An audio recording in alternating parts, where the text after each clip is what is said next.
Sure. Well, Lyn, thank you for coming to the podcast. I'm so happy to have you here. How are you keeping? I'm all right. Thank you. Thanks for having me. So I'd love to talk a little bit about the story of Ross and everything that happened with him and the work that you're doing now to help him, leave jail and just people in general who are, victims of incarceration, the work that you're doing with them. But I'd love to start by just asking you, could you talk a little bit about how Ross was, when he was growing up and what kind of a person was he when he was a kid? Yeah, well, Ross was a very easy kid to raise. I mean, he was very laid back and mellow and easygoing and went with the flow. And he's really still kind of like that. He really is like that. And that's his kind of his nature, sweet. We used to call him Buddha baby because he would just sit there like a little Buddha and look at everything. And as he grew up into, an older kid, he's very artistic, which was evidenced in the recent NFTs. Always been really artistic. And in fact, I didn't let him play on video games and stuff growing up. I mean, I'm sure he did at his friends' houses, but I wanted to foster his creativity and be outside as well. And he did play outside all the time. He was on a soccer team. And then later, he was in Boy Scouts, went on to be an Eagle Scout. And I always just have very much enjoyed Ross's company. He's funny and he's smart and he's really fun to be with. I mean, and so raising him was a delight. It was delightful, really.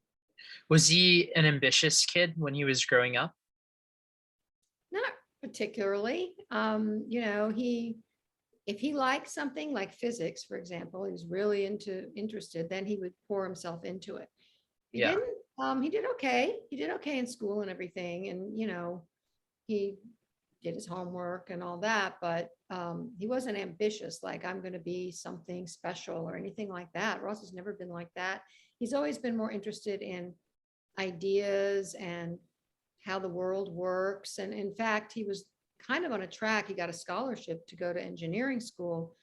And he decided he really wanted to pursue physics because he wanted to really dive into how the universe is put together as opposed to, engineering. He realized he really wasn't that interested. And Yeah. that kind of sums him up. He's very he's a thinker and an idealist, and so he's always thinking about things. And so When do you think he started getting caught up or getting into the internet rather? Well, we didn't have, I mean, we had a family computer, and he obviously, like everyone his age, knew how to use it. He was never a computer programmer. If you read that, it's not true. Yeah. But he's smart. He was self-taught certain things and all that. And so it just evolved, being in school, use your computer, and then college, and then he went on to grad school. So um, he was very passionate about free markets and did create a video game that would give people the opportunity to kind of be in the game and experience the principles of a free market economy. And he had some interest in it, but then ultimately it didn't go anywhere. He wasn't able to publish it. So that's when he went on to the internet and created Silk Road. So do you mind talking a little bit about how you first heard about Silk Road, and was it after the arrest and everything like that, or did you know that there was something going on? No, it was the day of the arrest, actually. We got a call from a Reuters reporter who told us that Ross had been arrested. We were shocked. Yeah. And all this stuff started happening, phone calls and reporters knocking on our door. And I turn on the TV and George Stephanopoulos was going, "Congratulations, Schumer, you got your man. He's arrested and he's guilty." And I'm like, what? And Yeah. wait a second, don't we have trials? I always thought this country had trials, like you're innocent until proven guilty, but apparently not according to some of the media. And I was shocked.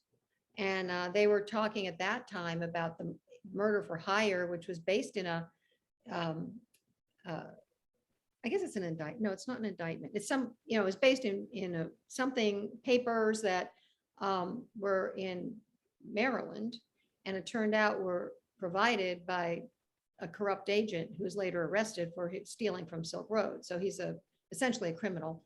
And he provided the paperwork about it, and it was all based on anonymous chats. It was never proven. It was never brought even to court or prosecuted or anything. But anyway, at that time, the media, as they will do, is just talking about it as if it's true. And, and so it was very shocking because I know Ross so well, and I know what a peaceful, gentle person he is. And I'm like, this is insane, right? And Yeah.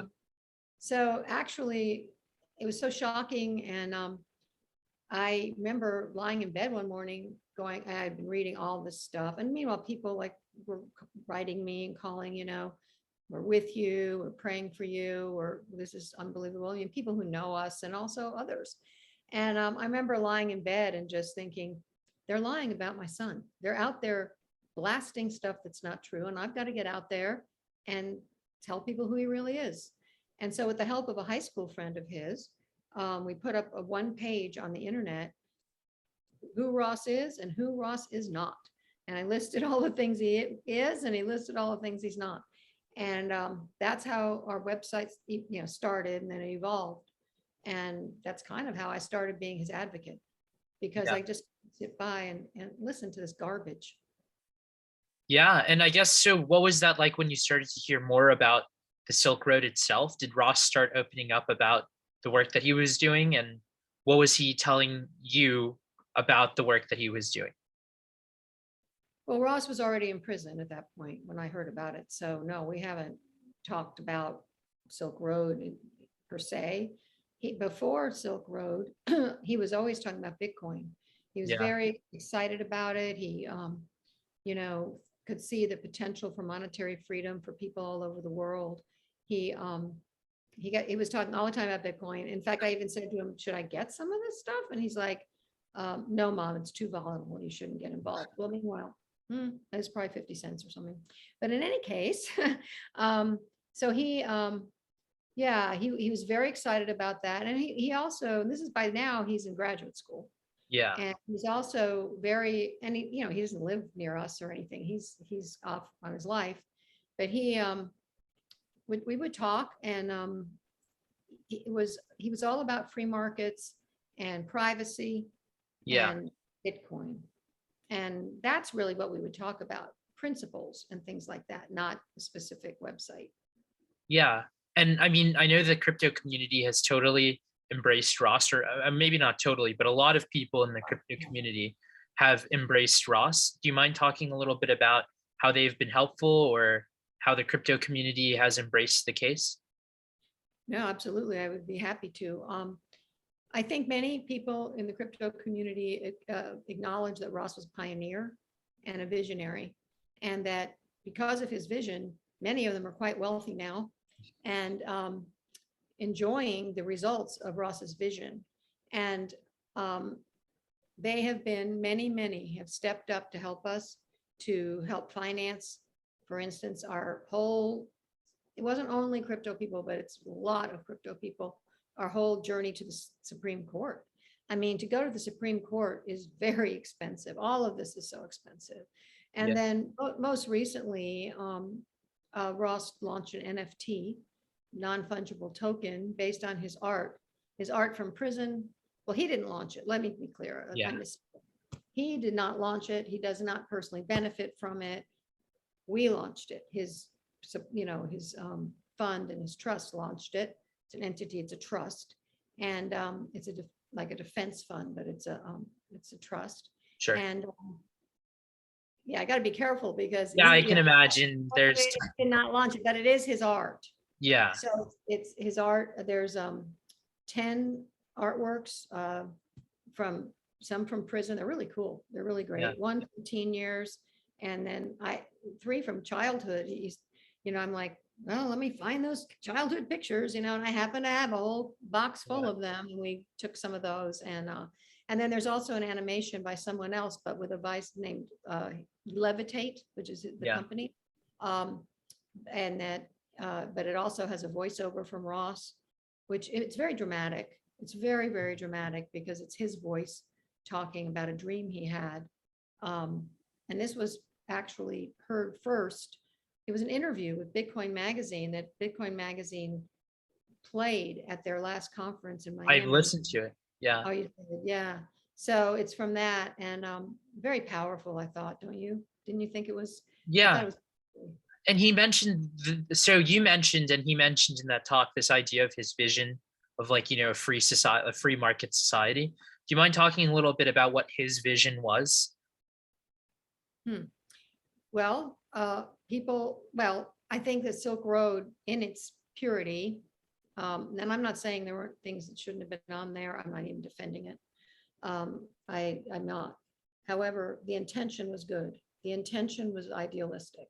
And what it was based on the non-aggression principle of voluntary interaction. So it was all voluntary, there was no force.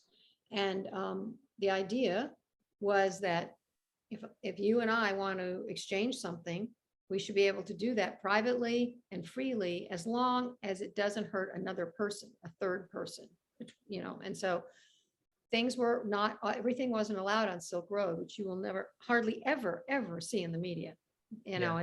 and he's lumped in, well, Silk Road is lumped in with every out there dark net site that has all kinds of really awful things. Like, for example, child porn. There was never allowed child porn on Silk Road because that hurts a child. Or stolen property was not permitted because that hurts the owner of the property. Violent services. There's a whole list, and the government says this in trial. They list that. And so it had, an idealistic basis. And actually the judge who sentenced him to that, to 2 centuries, essentially, to death in prison for all nonviolent charges, first time offender. She said flat out, she goes, we know you started this site for philosophical reasons, and I'm just not sure it's a philosophy you've left behind. And I think it's a troubling and dangerous philosophy.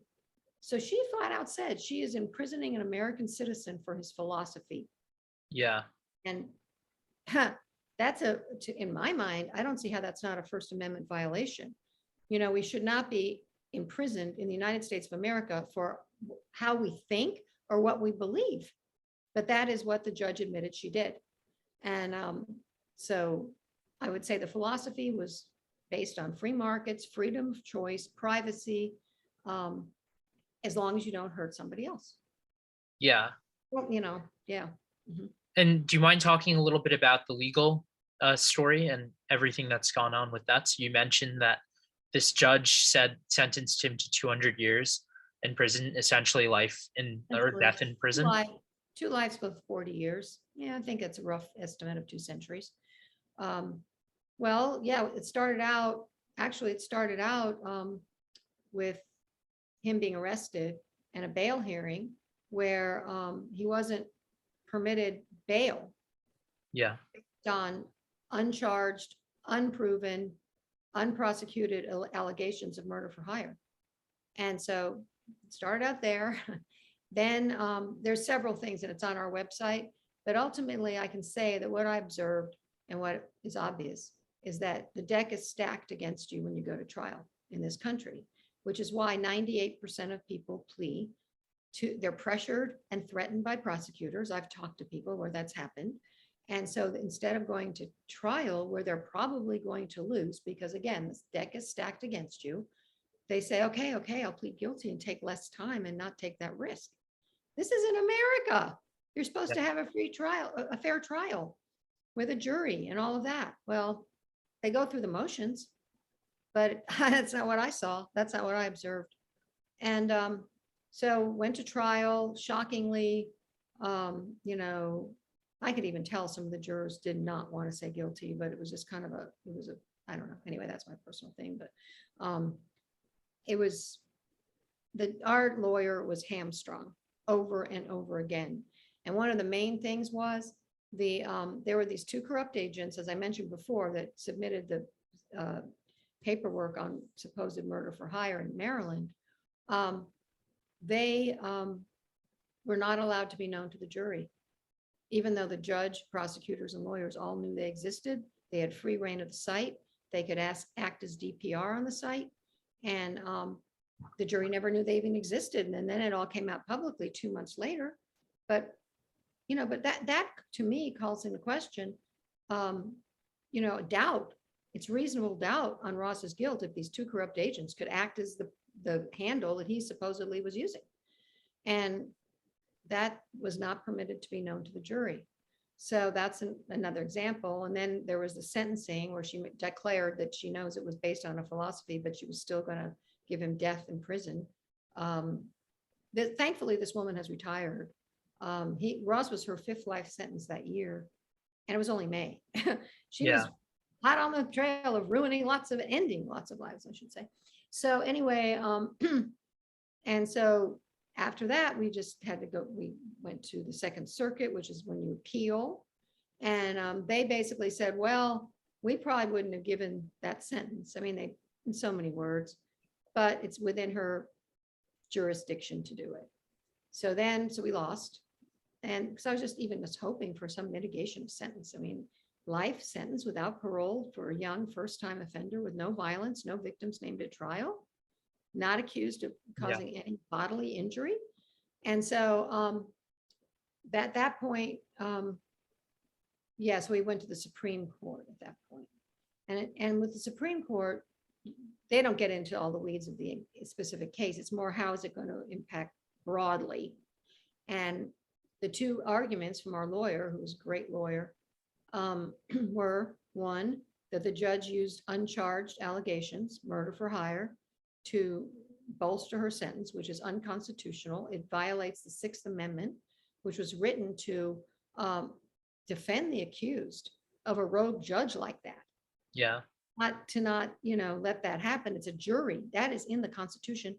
And the other argument was about the Fourth Amendment. So that was the Sixth Amendment. And the other one was a violation of the Fourth Amendment, which was how they searched Ross's things and his router and, got into his stuff without warrants. And so, but the Supreme Court, actually, we kind of got through one hurdle, and I was very hopeful, but then they didn't take it. So then we've exhausted the courts. And so now we have one thing that's called a 2255 that has been hung up in the court because of COVID, and it's a long shot. And then the other thing that could possibly help him get out, or would get him out, is a commutation of his sentence by the President of the United States. Yeah. So we have a petition at freeross.org/petition, or go to the red box at the top, and we have almost 500,000 signatures on there. And please sign. If you haven't, please share it. You don't even have to know about the case. All you really have to know is a young, first-time nonviolent offender was given death in prison. Yeah. That's enough to sign it, because we're saying this sentence is wrong. That's what there is description on there about it, but basically this should be corrected. This not only is horrible for Ross, but it puts other people in jeopardy, because the way the courts work is precedent. So it now has set a precedent that it's okay to give a first-time nonviolent offender this kind of horrific sentence. And, a judge can go, well, there's a precedent, Silk Road, so you get it too. You're going to die in prison too. And so it's important that it's corrected. Yeah. And do you mind talking a little bit about what has Ross been up to when he's been in prison, since it's been 9 years? How has he been keeping busy? Yeah, Ross is very much someone who uses his time constructively, and he has in prison too. So he, throughout his whole prison time, he's taught classes. He's taught math and physics and meditation and yoga and lots of, classes, and has helped people get their GED, their high school equivalent. And he even helped 4 guys get into remote college. And they write about it. There's a link on our website called, I forget, it's 100 letters, and there's a link to it where there's 100 letters from people who know Ross personally. Yeah. And some are from inmates who talk about what a contribution he's made to their lives.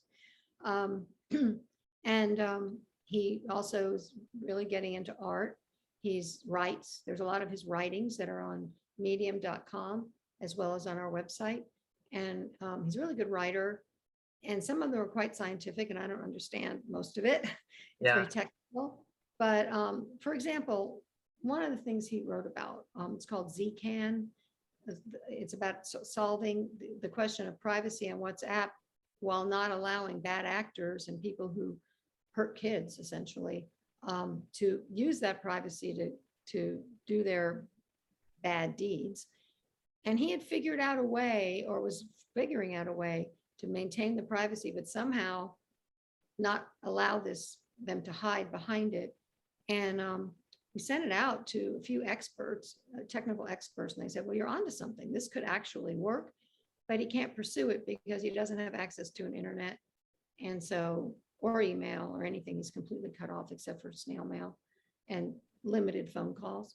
And so, unfortunately for all of us, he's not able to pursue some of his creative ideas, which could really be, a contribution to society.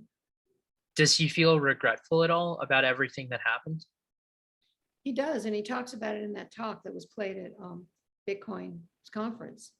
He said, I'm sorry. He's very sorry for people who, had drug issues and, things happened to them because of drugs they may have bought on Silk Road, although it hasn't ever been actually proven, but, or addicted. He's so very, very sorry about that. He never wanted to hurt anyone. And he is sorry that, he regrets doing it. I mean, look what's happened to our family. Look what's happened to him. He's lost, he's losing most of his 30s. And hopefully that'll be all. He's had to spend all this time in prison.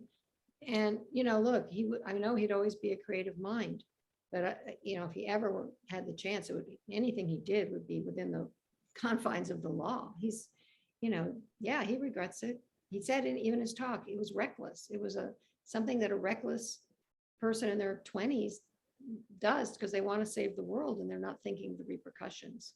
And, that's, yes, he would do it differently. He would not do something illegal like that again.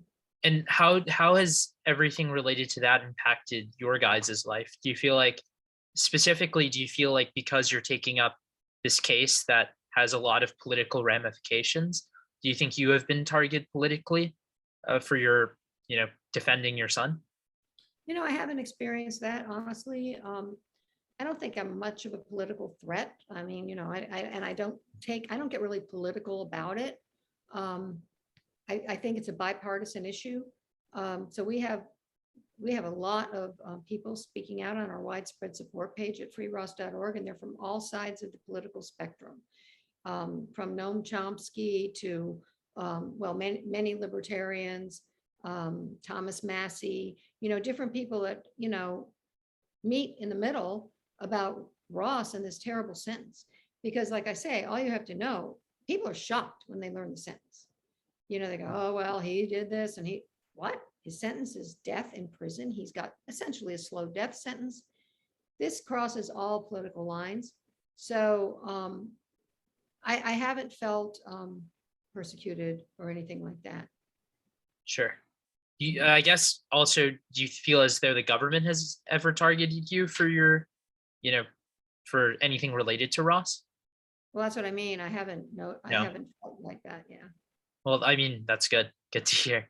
But Yeah. so I guess kind of like to end, the big question I want to ask is, you hear a lot of these stories about especially young 20-year-old people who get carried away with ideas. And sometimes they are questionable ideas that break rules or whatever. But a lot of those people end up being, the Silicon Valley, hotshots like Mark Zuckerberg, or a lot of the society we live in today is fueled by that ambition. And then conversely, a lot of these people who do quote unquote break the rules, like, Elizabeth Holmes with Theranos, or, Adam Newman with WeWork, these are two Silicon Valley founders who, can be argued defrauded investors and, hurt people. But none of them are facing anything close to the ramifications of your son. So how do you feel about that, that idea of pursuing your own philosophy when you're 20 years old, even if it is questionable? How do you feel about that having this negative ramification? If someone asked my advice, I'd say, and actually I've talked to people, I'm like, don't break the law. You are going to try to get your ideas out there, but don't break the law. And, I don't know anybody who could say that in their mid-20s, they didn't do things they would not do now that they regret. You shouldn't have to pay for the rest of your life with your life if you haven't killed someone or, Yeah. actually are violent or a threat now. You shouldn't have to pay for that because people change, they grow up, they mature, the world changes. When that trial was going on, Bitcoin was like, what's Bitcoin? What's Yeah. this dark, strange, threatening thing? Or marijuana, which was the most commonly exchanged item on Silk Road. Well, it wasn't legal. It might have been legal somewhere, but I mean, nothing like it is Yeah. now and acceptable. And times change, but you're still got that life sentence. Well, death sentence is what I call it. And that's what's really wrong. And they took parole away in the 80s with the drug war. They just Yeah. took it away so people don't have a second chance. And so it's pretty heavy stuff. I'd say, I think a lot of people who do contribute, like you were saying, and I actually wrote an op-ed about it and CoinDesk published it called, Let's Use Our Geeks. Let's not put them in prison. They have a lot to contribute, right? That was the point of my op-ed. And I cited John Stossel because he had written a series called We Need Our Rule Breakers. And he had cited Ross as one of them. And his point is, that's throughout history. It's been the rule breakers, the people who push the envelope, the people who see the vision past the status quo, who change the world, who move it forward. And I'm not saying break the law, but I think that I would like to see more, I'd like to see a lot more fairness in the criminal justice system, but it's something to think about, what kind of society we're going to be, because it's true. There's a lot of young, especially young, not only young, but generally young people who are full of ideas and passion and think they're invincible and want to make a difference, want to change the world. And that was Ross. And for the good. So, but I wouldn't advise anybody to break the law. Absolutely not. This consequence, unless you're ready to give your whole life, but I wouldn't. I really would not I don't think it's a good thing. Don't do it. Yeah. It's Yeah. from a mother. Don't do it. Yeah. Well, thank you for your time. So the best ways to help out with, the cause for freeing Ross is just signing the petition on your webpage. And is there anything else you'd want to suggest or put out there? Yeah, and we have thank you. We have a take action page on our website, and we're on social media. Help us on social media, share it, follow, help defend against the trolls who are constantly spouting, well, not constantly, but often spouting things that they have no idea what's true and they're lies. If you have any suggestions, you can contact me. People have contacted me saying, hey, you should reach out to so-and-so. They're going to be talking to a senator, that sort of thing, or anyone knows people in Washington, or because that's really where we have to be heard, is because it's the president who has to sign this piece of paper for Ross to get out. So if you have ideas, you can get a hold of me directly. There's footers on every page of our website you can get to an email and send me an email, and I would love to hear from you. Just kind of join the team as far as thinking, and there's a lot of smart people out there, and a lot of how we've been able to fight for Ross is from help from people out there and so many of them say, you know what, it could have been me. Yeah. I could be the guy in Ross's shoes, and so I want to help you. And believe me, I need help, and so does the other people who are walking alongside me, the other people who care about this. Yeah. So I guess final question, is he still remaining optimistic? I'd say that, Ross definitely wants to get out of there and he is hopeful. He's always said to me, where there's life, there's hope. And he's not going to give up. I don't think he'll ever give up. I will not give up. Our family will not give up. His loved ones will not give up, because we know we can't. How do we rest in peace in our lives, have peace in our lives when Ross is rotting in prison? We can't, right? So, and he remains actually intentionally positive in the sense that I'm not going to get bitter. I'm not going to be depressed. I'm going to keep my eye on kind of the prize of my freedom, and be a good force where I am now, but also work towards that. And so, yeah, he stays active. He stays involved in different things, like I was saying, writing and other things. And so he's not, when I visit him, we usually have a good time. We're just us sitting there in a room, unfortunately with masks on and a big plastic sheet in between us, but now, but so he's hanging in there. He wrote an essay, I really recommend it, called 5 Keys to Inner Strength I Learned in 5 Years in Prison. And I have found it helpful for me. And it's basically different things. And one of the keys, for instance, is gratitude. Grateful for a good meal, grateful for a friend in prison, grateful, just focusing on those things and not letting your mind take you down some dark path that it's like, being negative. And Yeah. so he really intentionally disciplines himself. He also meditates a lot and prays and, focuses on being hopeful. So generally, Ross is natural nature, like I mentioned before, is very sunny person. He's very, he loves life, he's very, and so he loves life even in prison. So Yeah. he's staying strong. Yeah. Well, thank you for your time, Lyn, and I Thanks wish for you the having me. best with, Thanks. everything you're doing. Really appreciate it, Jake. Thank you. Bye. Bye. See ya.